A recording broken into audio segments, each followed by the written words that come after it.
Indian cricket ടീമിന്റെ ഭാവി പദ്ധതികളിൽ പ്രധാന പങ്ക് വഹിക്കാൻ കഴിവുള്ള ഒരു താരമാണ് ഹർഷിത് റാണ. നമ്പർ 8 അല്ലെങ്കിൽ 9 പൊസിഷനിൽ ബാറ്റിങ്ങിന് ഇറങ്ങി ഒന്നോ രണ്ടോ സിക്സ് നേടാനും പഴയ പന്ത് കൊണ്ട് ബൗൺസർ എറിഞ്ഞ് വിക്കറ്റ് എടുക്കാനും ടീം ആശ്രയിക്കുന്ന ഒരു കളിക്കാരനാണ് റാണ.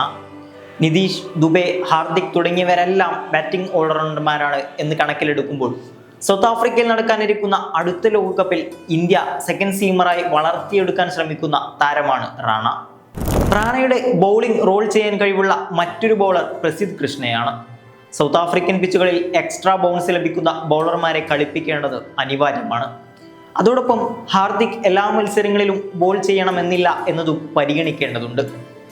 കഴിഞ്ഞ 2020 ഏഷ്യ കപ്പിൽ പരിക്ക് കാരണം ഹാർദിക്കിന് ഫൈനൽ നഷ്ടപ്പെട്ടത് നമുക്കെല്ലാവർക്കും ഓർമ്മയുണ്ട്. 23 ഫൈനലിലെ ഇന്ത്യയുടെ ഏറ്റവും വലിയ നഷ്ടം ഹാർദിക്കിന്റെ പരിക്കായിരുന്നു. അത് ആവർത്തിക്കാതിരിക്കാൻ ടീം ശ്രമിക്കുകയാണ്. ആ ലോകകപ്പിൽ ജഡേജ സ്ഥിരമായി കളിക്കാൻ സാധ്യത കുറവാണ്. കുൽദീപ്, വരുൺ എന്നിങ്ങനെ ഒരു ലെഗ് സ്പിന്നർ കോംബോയാണ് ഇന്ത്യ അവിടെ ഇറക്കാൻ ഉദ്ദേശിക്കുന്നത്. ജഡേജ, അക്സർ, സുന്ദർ എന്നിവരിൽ 2 പേർ സ്ക്വാഡിൽ ഉണ്ടാകുമെന്ന് പ്രതീക്ഷിക്കാം. 2 അറ്റാക്കിംഗ് ലെഗ് സ്പിന്നർമാരെ കളിപ്പിക്കണമെങ്കിൽ ഒരു സ്പിന്നിംഗ് ഓൾറൗണ്ടറെ മാറ്റേണ്ടി വരും. അപ്പോൾ സ്വാഭാവികമായും ബാറ്റിംഗ് ഡെപ്ത് കൂട്ടാൻ വേണ്ടി ബാറ്റ് പിടിക്കാനെങ്കിലും അറിയുന്ന ഒരു ബൗളർ ആവശ്യമാണ്. ഷമിക്ക് ഒരു നീണ്ട ടൂർണമെന്റ് കളിക്കാനുള്ള ഫിറ്റ്നസ് ഇല്ലെന്ന് നമുക്കറിയാം. അർഷ്ദീപ് ആണെങ്കിലും ബാറ്റിംഗ് അത്ര ശക്തമല്ല. അതുകൊണ്ടൊരു സീമിംഗ് ഓപ്ഷനായ റാണയെ പരീക്ഷിക്കുകയാണ് ടീം മാനേജ്മെന്റ് ചെയ്യുന്നത് എന്ന് പ്രതീക്ഷിക്കാം.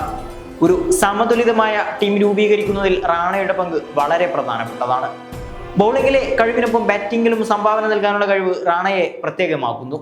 അടുത്ത ലോകകപ്പിലേക്കുള്ള ഇന്ത്യയുടെ തയ്യാറെടുപ്പുകളിൽ അദ്ദേഹത്തിന്റെ പങ്ക് കാണാൻ കാത്തിരിക്കാം.